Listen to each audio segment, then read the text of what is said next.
Hi everybody, welcome to another Carrara tutorial. I'm cripeman. What we're going to do this time through is we're going to play with the non-photorealistic renderer. Uh, Now it's a really cool part of the program that probably doesn't get a whole lot of love, and that's unfortunate because it's actually a cool little piece of the program. Let me show you what I'm talking about. First of all, let's go over to the renderer, and I have a render setting loaded up. Desktop. And this, you notice how everything loaded up the way it was.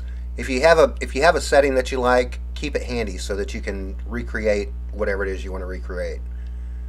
And what I'm doing right now is I'm only doing the background render, and this is going to be a good way to kind of test out what you want to do with your paint brushes and the way the canvas is and all that fun stuff. Let's go ahead and take a look around and see a couple of things about it. First of all, I have a really small paintbrush, and you can make it.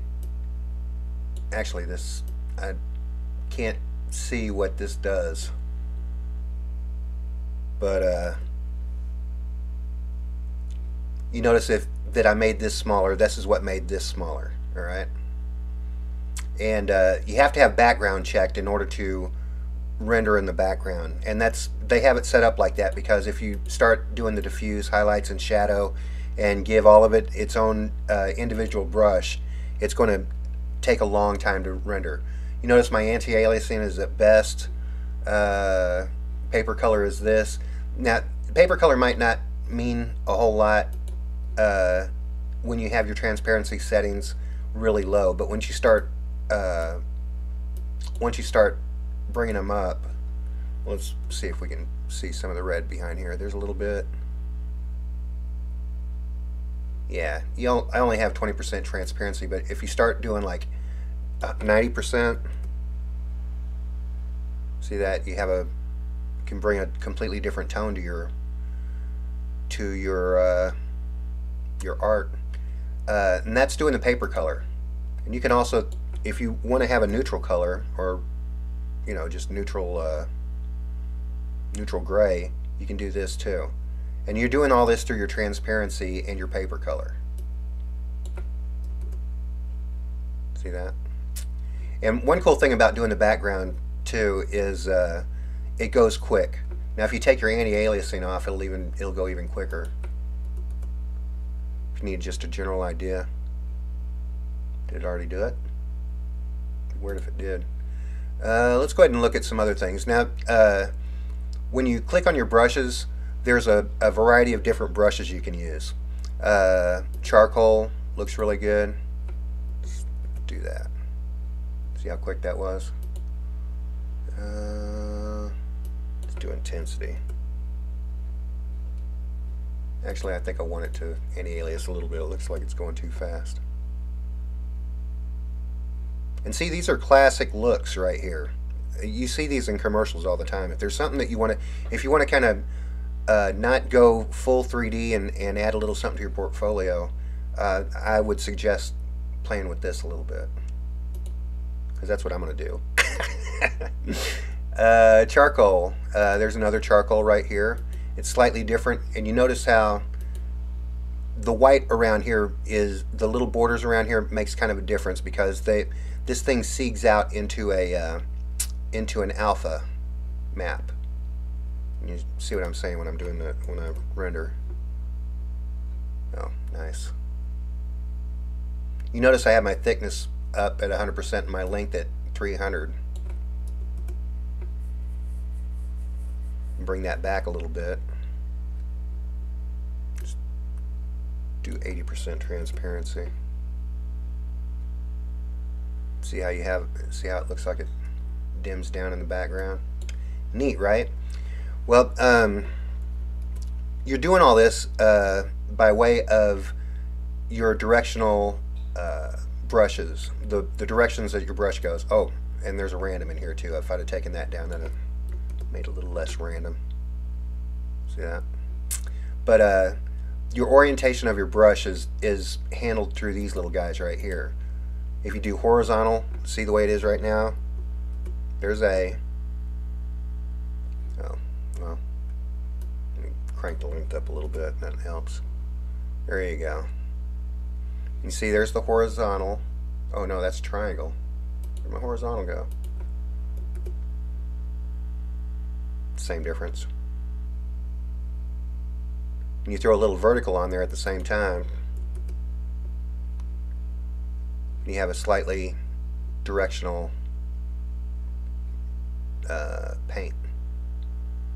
U and V are the Y and X of the bunch, and you really don't notice a whole lot of difference there.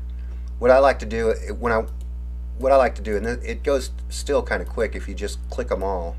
It doesn't really hurt the render time at all. And you can play around with these just a little bit more with your thickness and your length. Let me show you a little something, and it's a lot easier to see with the geometric shape. But if you bring your brush size up to max 100% right here, you get a nice, you get some pretty decent effects right here. I want to show that to you so you don't, it's where you take off. See that? Got some pretty cool effects right there. If you're tired of the boring old backgrounds, you can kind of play with it like that. Let me show you a little something else too. Now we've been doing all this via the backdrop, and you can kind of see different effects playing around with your background like this. But let me show you a little something else too. Throw a texture map in there, and you can have yourself a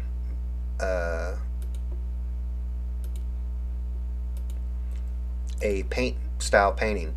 I took this picture last year before all the cold set in. So this is south side of Chicago, and using these settings, check this out.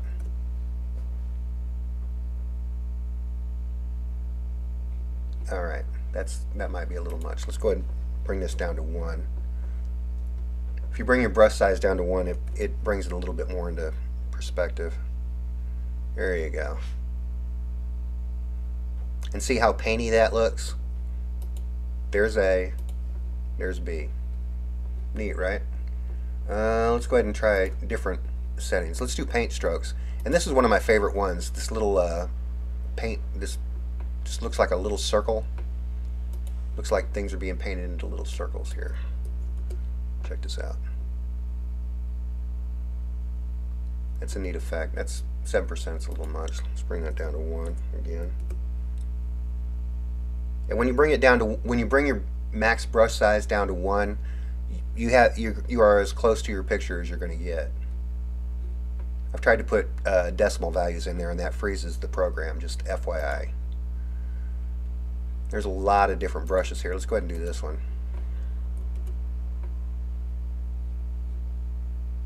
Bring the maximum brush size up. And you can play with this stuff all day. See, it looks kind of like a Monet or Manet, whatever you call it. They said Manet on Family Guy, so I'm just going to call it that. That's where my learning comes from. But yeah, this is a really cool part of the program. If you haven't checked it out, do play with it a little bit. Take a couple 5 minutes. Don't throw any thing in there. If you throw, let me show you something with the diffuse. If you throw something in there to diffuse it, it's going to add to your render time because it has its own little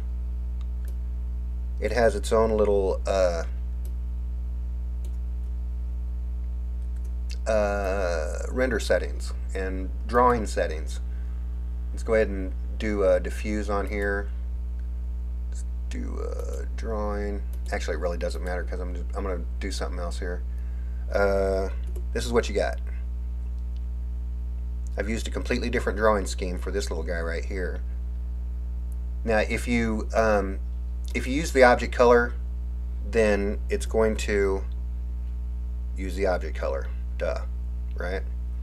But if you unclick use the object color and use your paper color, then it becomes your paper color. A little something to throw in right there. So if you need arrows or some other thing in there, or if you're trying to make an oil painting that has some geometric element that you're making yourself that you want to add to it, turn it into an oil painting, you can do that. And all these, everything that works in your background works in your diffuse, highlight, and shadow. So your background is probably your best bet. If you're going to be playing around, if you're going to be testing things out, you probably want to do that on the back of the background one. So anyway, that's your non-photorealistic renderer. It's a very cool part of your program.